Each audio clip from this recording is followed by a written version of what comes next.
जय हिंद छात्रों, स्वागत है आपका सनराइज क्लासेस में, जहां पर हम आपको बताएंगे 50 जीके जीएस डिस्कस करेंगे आपसे मात्र 10 मिनट में, जो आपके एग्जाम के लिए बहुत ज़्यादा इंपॉर्टेंट है। तो छात्रों, सबसे पहला काम, चैनल को शेयर करें, सब्सक्राइब करें और दूसरों को भी बताएं। और आपको बता दें, रोजाना सुबह 10 बजे आपको ये क्लास डेली मिलेगी, जहां पर हम स्टैटिक जीके, ध्यान दीजिएगा, स्टैटिक जीके के वन लाइनर को डिस्कस करेंगे मात्र 10 मिनट में। और हमारा लक्ष्य है कि 10 मिनट में 50 जीके जीएस आपको बताना है। अब ये GK GS one liner GK GS बताने का उद्देश्य क्या है? देखिए, हम बहुत सारी किताबें पढ़ते हैं, ज्योग्राफी की पढ़ते हैं, हिस्ट्री की किताब पढ़ते हैं, अर्थशास्त्र की किताब पढ़ते हैं, लेकिन जब तक उसका रिवीजन ना किया जाए, जब तक कोई हमसे पूछे ना कि क्या आपको ये पता है, क्या आपको पता है भारत की पर्वत श्रृंखला कौन सी है, क्या आपको पता है कि विंध्याचल पर्वत श्रृंखला का विस्तार कहाँ पे है, क्या आपको पता है वुलर झील कहाँ पे, तो जब तक हमसे कोई पूछता नहीं है ना, तो हमको लगता है कि यार हमें आ रहा है ना। लेकिन एग्जाम में वही चीज आ गई तो क्या होता है? एकदम हवा।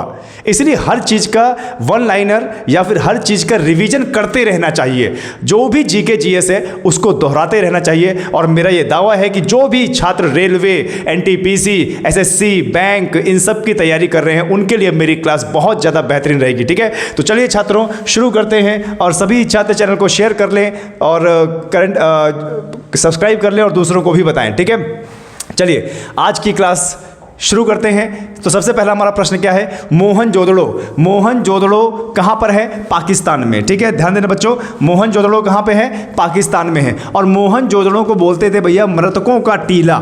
मोहनजोदड़ो को बोला जाता था क्या भैया? मृतकों का टीला। और मोहनजोदड़ो किसके किनारे भैया? सिंधु नदी किनारे। पाकिस्तान में सिंधु घाटी सभ्यता का क्षेत्र था ये, और हमारा जो मोहनजोदड़ो है वह सिंधु नदी के किनारे था। और यहीं पर विशाल स्नानागार पाया गया है। ठीक है, ध्यान दीजिएगा, स्विमिंग पूल की तरह विशाल स्नानागार यहां पे पाया गया है, और यहीं पर ही विशाल अन्नागार भी पाया गया है। ठीक है, आगे, मोहनजोदड़ो की खोज किसने की थी? तो राखल दास बनर्जी ने भैया। ठीक है, ध्यान देना, राखल दास बनर्जी ने किया था। कब किया था? 1922 में। आपसे एग्जाम में पूछ ले कि राखल दास बनर्जी ने किसकी खोज की थी, तो राखल दास बनर्जी ने मोहनजोदड़ो की खोज की थी। कब की थी? 1922 में। और मोहनजोदड़ो को ही कहा जाता है क्या? मृतकों का टीला। नर्तकी की कांस्य मूर्ति कहां से मिली है? तो ये मोहनजोदड़ो से मिली है। सैंधव सभ्यता की सबसे बड़ी इमारत कहां से प्राप्त हुई है? सैंधव सभ्यता की जो सबसे बड़ी इमारत थी वो थी विशाल अन्नागार, यानी गोडाउन, जहां पे अनाज रखा जाया करता था, विशाल अन्नागार। तो ये मोहनजोदड़ो से प्राप्त हुई है। ठीक है, मोहनजोदड़ो की खोज 1922 में से प्राप्त प्रमुख स्मारक क्या है? तो वृहत स्नानागार, विशाल स्नानागार, एक स्विमिंग पूल, बहुत बड़ा स्विमिंग पूल, जहां पे ऐसा प्रतीत होता है कि उस समय के लोग वहां पर नहाने के लिए इस्तेमाल करते रहे होंगे। ठीक है, तो वो मोहनजोदड़ो से मिला है। मेसोपोटामिया आधुनिक नाम इराक का हड़प्पा की खुदाई हुई थी। ठीक है, तो इसकी खुदाई किसने किया था? दयाराम साहनी के नेतृत्व में हुई थी। ठीक है, ध्यान देना, मेसोपोटामिया का हड़प्पा की खुदाई हुई थी, ठीक है, दयाराम साहनी द्वारा। कब? 1921 में।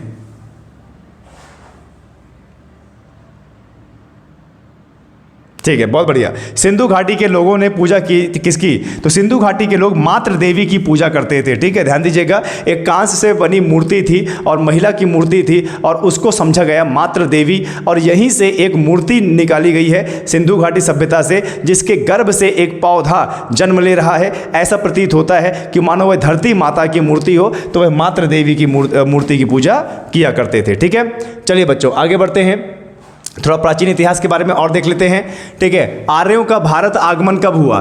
तो आर्यों का भारत आगमन हुआ 1500 ईसा पूर्व में। ठीक है, 1500 ईसा पूर्व में हुआ। अगर पूछ ले कि भैया हमारे भारत में आर्यों का आगमन लगभग किस समय में हुआ है, तो उत्तर होगा 1500 ईसा पूर्व।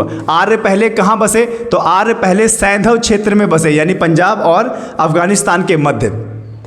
ऋग्वैदिक आर्यों की भाषा क्या थी? तो आपको बता दें, संस्कृत। जब हमारे भारत में आर्य लोग आए तो उन्होंने ही भाषा का और लिपि का निर्माण किया, और जो संस्कृत भाषा है, जो सबसे प्राचीन भाषा है, इसी संस्कृत भाषा से आगे चल के पाली, प्राकृत, खरोष्टी और हिंदी भाषा का जन्म हुआ है। लेकिन सबसे प्राचीन भाषा क्या थी? संस्कृत। आर्यों की भाषा क्या थी? संस्कृत। आर्य लोग भारत आए थे कहाँ से? मध्य एशिया से। ध्यान देना, मैक्स मुलर।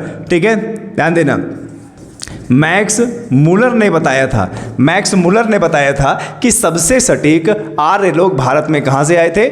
मध्य एशिया से आए थे। ठीक है। शून्यवाद का प्रतिपादक कौन है? शून्यवाद का प्रतिपादक है नागार्जुन। ठीक है, आगे बढ़ते हैं। कनिष्क के समय बौद्ध संगीति के आयोजन स्थल का क्रम क्या है? ठीक है, कनिष्क के समय बौद्ध संगीति के आयोजन का क्रम क्या है? तो आपको बता दें, कनिष्क राज्य जो कनिष्क था कुषाण वंश का, वो चौथी बौद्ध संगीति उसके शासनकाल में हुई थी।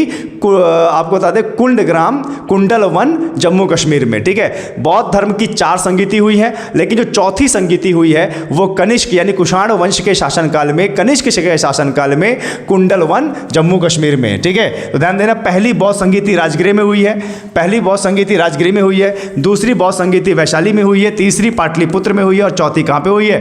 कश्मीर में हुई है। ठीक है, अजंता की गुफाओं में से किस ग्रंथ का चित्रण मिलता है? तो आपको बता दें, अजंता की गुफाओं में से जातक कथा यानी बौद्धों के पवित्र ग्रंथ का हमें चित्रण मिलता है। ठीक है, बौद्ध धर्म का प्रमुख ग्रंथ क्या है? तो भैया बौद्ध धर्म का प्रमुख ग्रंथ है पिटक। ठीक है, यानी त्रिपिटक। बौद्ध धर्म का पूजा स्थल क्या है? चैत्य। ठीक है, बुद्ध चरित के लेखक कौन है? ये अश्वघोष। इसको रट लीजिए क्योंकि ये एग्जाम में बहुत आता है। बुद्ध चरित के लेखक कौन है? अश्वघोष। बुद्ध चरित के लेखक कौन है? अश्वघोष। बुद्ध के चरित्र के बारे में बताया गया है इस किताब में, जिसका नाम है बुद्ध चरित।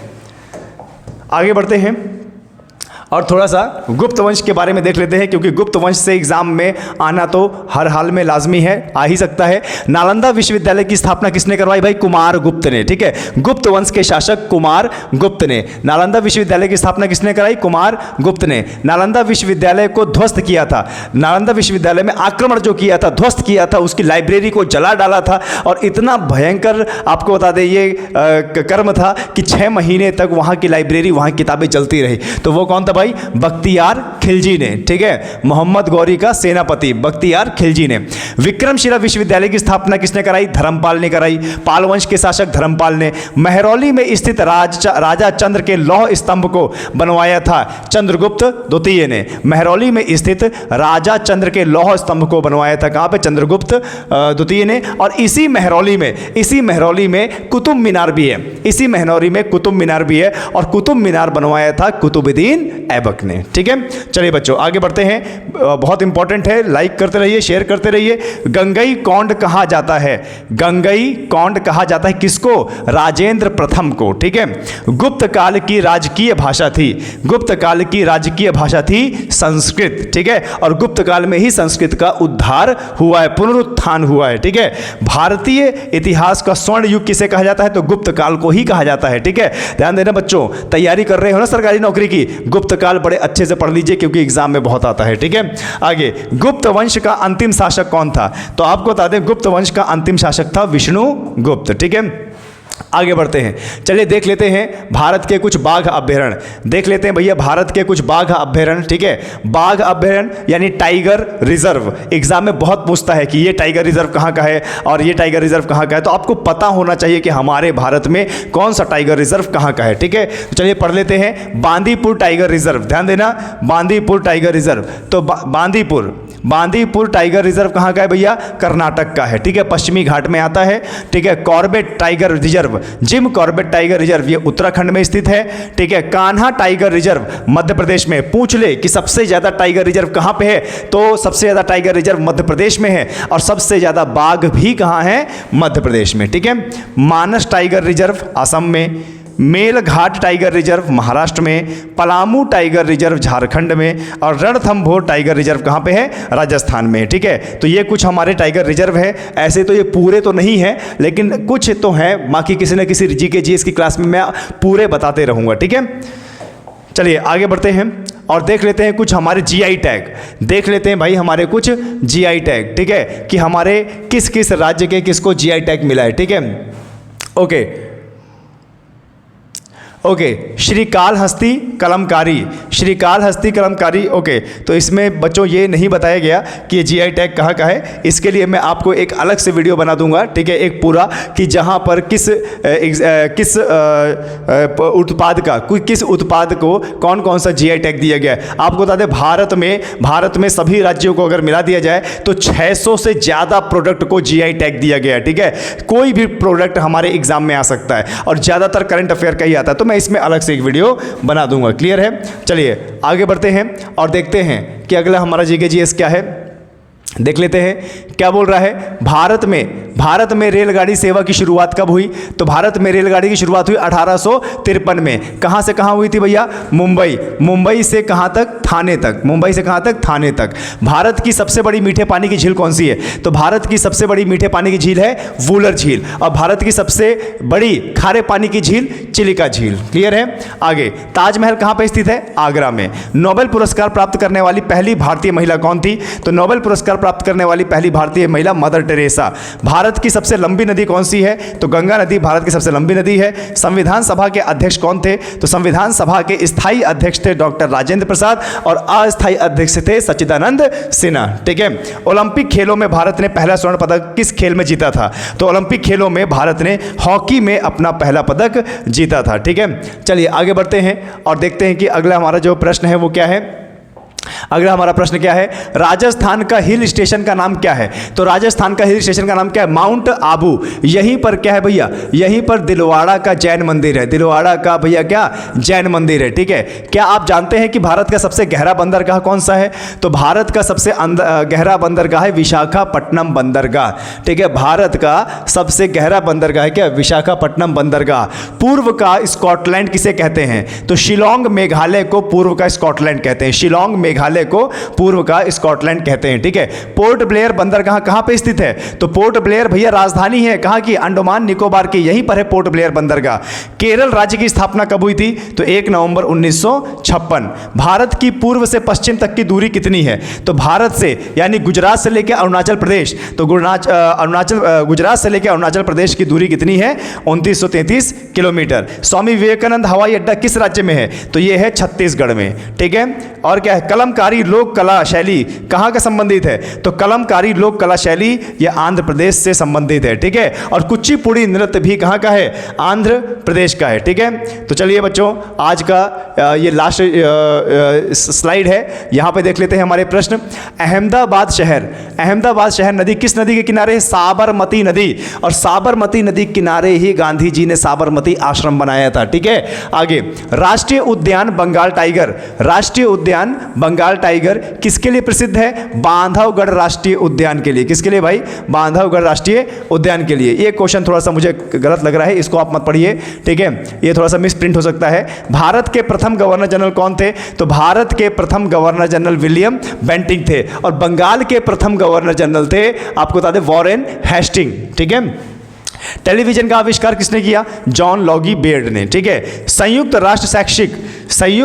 राष्ट्र शैक्षिक वैज्ञानिक सांस्कृतिक संगठन, जिसको बोलते हैं भैया क्या? यूनेस्को। तो इसका मुख्यालय कहां पे है? इसका मुख्यालय पेरिस में है। ठीक है। प्योर बैंकिंग नथिंग एल्स निम्नलिखित में से किस बैंक की टैगलाइन है? तो यह है भारतीय स्टेट बैंक यानी एसबीआई की। ठीक है।